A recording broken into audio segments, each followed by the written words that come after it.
ba yung pinuntahan natin that time? So, after sa Omoda, punta tayo kay Ford. Kay Ford. Kasi ni Jesse Ford. Oo, tsaka ako guys, no, over the years, lumambot yung puso ko talaga sa Ford. And ngayon, malapit ko na siya maging wallpaper.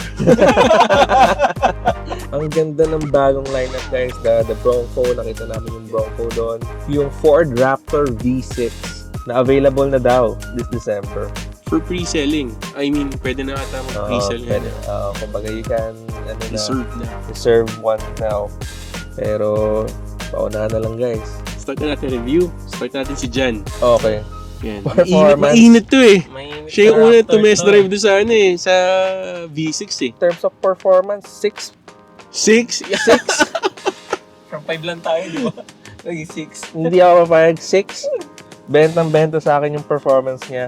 I've been wanting to test drive kasi a V6 na EcoBoost engine na nakadikit sa Raptor. Well, medyo lalabas na ako ng konti sa performance niya. Pero pag pinackage ko kasi siya, macho-macho yung design niya, tapos yung performance pa niya, tapos yung engine pa niya, ganun mag-response. Panalo na. Finish na. Pera na lang kulang. YouTube, baka naman.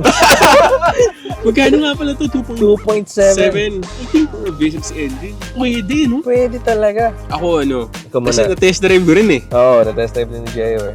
Nakatry na rin kasi ako ng Raptor. Oh, Na yung hindi 4x, Yung four naka-by cylinder. turbo. Oo. By turbo na 2.0. Iba. Sobrang iba.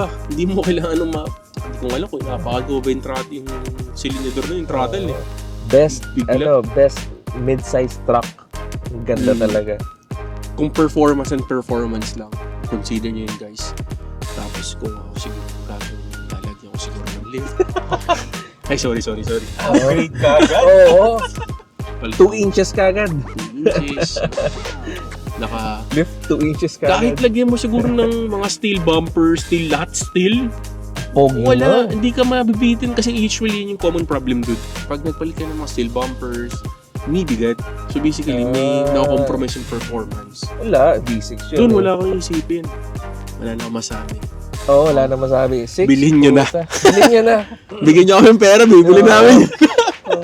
Ikaw kayo, ito naman sabi mo ron. Sa akin naman, ramdam ko lang yung aggressiveness ng engine niya kasi nga it's a V6. May configuration pa nga yung muffler sounds niya eh. So, ang galing. Tapos Oo. it's a combination of a high-tech na rin si Raptor tapos in a performance car. So, it's a wow factor din sa akin.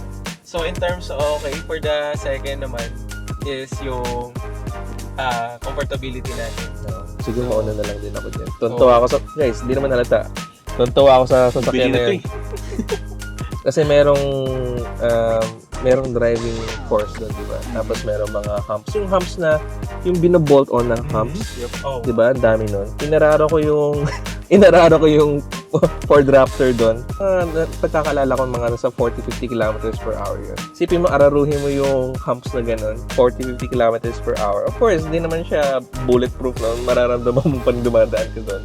Pero what I'm trying to say, if you do that sa normal na sasakyan, any other car, maski pick up pa din siguro yun. Lundag ka dun. Pero yun, kumbaga, it was able to go to the course fairly well. With little challenge sa Ganda rin kanya. talaga suspension. Fox. Oo, maganda yung built-in suspension niya, guys. Ikaw kayo, ano naman sabi mo rin sa comfort? sa comfort, okay siya sa akin in a way na sa sobrang laki niya, parang hanggang din yan dali. Same feeling din ng pag-try ko kay Tito.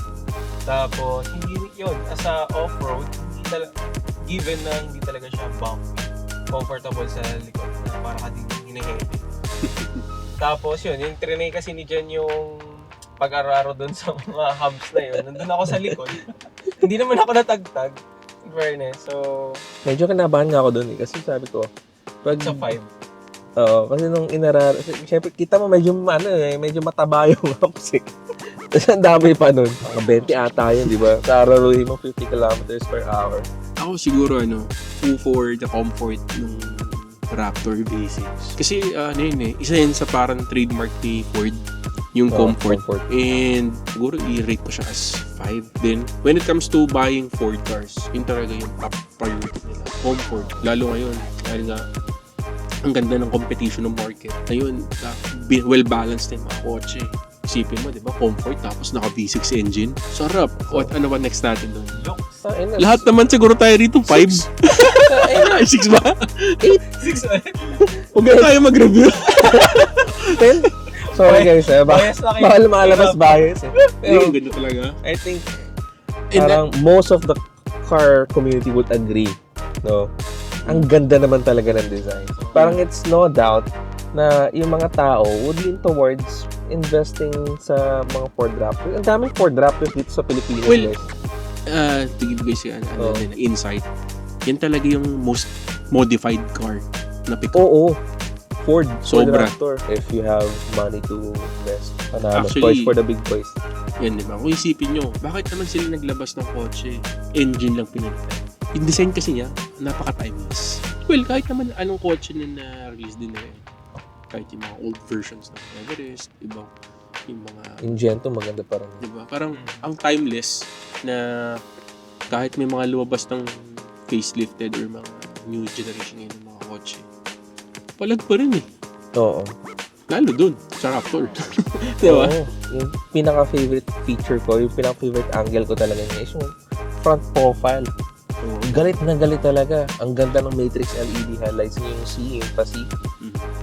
Ang ganda. Ibang klase. Tapos, ano pa siya, available kagad, 2 tow hooks na. Though, kung gusto mo naman, pwede nabibilag naman yun ng takip. Sorry Pero- guys ha, kasi bibili na ata ito eh. Ang ganda lang kasi very macho. Tapos pagpasok mo sa loob, very, maganda rin yung interior niya. Very rugged yung thing. Tapos ang laki pa, no? 12 inches na, Yung interior, infotainment. grabe rin. Oo. Oo. Tsaka ang sporty, no? Alam mo yung Oo. luxurious na... Naka-suede. ano pa ba next natin? Any final words na lang? Yung final words ko doon. Ang hirap, no? Parang no car is perfect, no? Definitely. No car is perfect. Pero parang perfect siya for me. Wow! Ford, baka naman. Alam mo na. Hindi, kumaga, nakakatuwa lang talaga yung overall package niya. Tsaka parang it's hard to find fault sa kanya talaga. Yun yung masasabi ko sa kanya. Parang wala akong recommendation. Kumbaga, in terms of bed size, best in class. Comfort, best in class. Interior, fine, di ba? Kumbaga, interior talaga is subjective. Pero ako, gusto ko kasi siya. So, wala din ako masabi. So, wala. Kumbaga, pera na lang kulang. Let's go. Sorry, ako gusto ko din siya eh. Ang re-recommend ko na lang, save up to buy that car. Hindi, well, wala akong ako masuggest siguro- sa Ford na i-improve nila dun. Oh, sige sabihin, daling nyo na lang yung V8 din Hindi, na siguro variant. ako may naisip ako doon. Siyempre, V6 engine. Oh, So, yung price cost ng PMS niyan baka medyo mataas. So, save up na lang guys. And for Oo. sure, pag nakabili ka naman ng ganun, di mo kailangan mag-save up. oo. Diba? Ako, siguro. Basta pag ako nakabili ng dude, sabi ko na kanina eh, i-list ko yun, palit. Ang ganda ng suspension nun, pero palitan ko suspension nun. Another $500,000 para malagay Oo. yung... Ay, actually, baka 1 More million than. pa nga eh. Yung cost for upgrading it pa. Yun yung palagi kong sinasabi na toys for the big boys na burn money na sa mga sasakyan nila. Enjoying life. Actually, wala pa nakita Ford Raptor na parang yung default configuration eh. Laging may customize eh. Oo, lahat yan, pansin mo, naka-fuel yung gulong. Naka-hammer yung, yung rails. Di ba? So, pang off-road setup Solid. na for Oo. customize talaga. So, if ever na guys, ipo-purchase nyo siya. Tapos yung mudguard, naka-Geos. Ayun, so, bibili nyo siya. Dapat may savings pa kaya na 1 million. Ay nako, sige. Wrap up natin to. Kasi baka bumalik na tayo eh. Oo nga.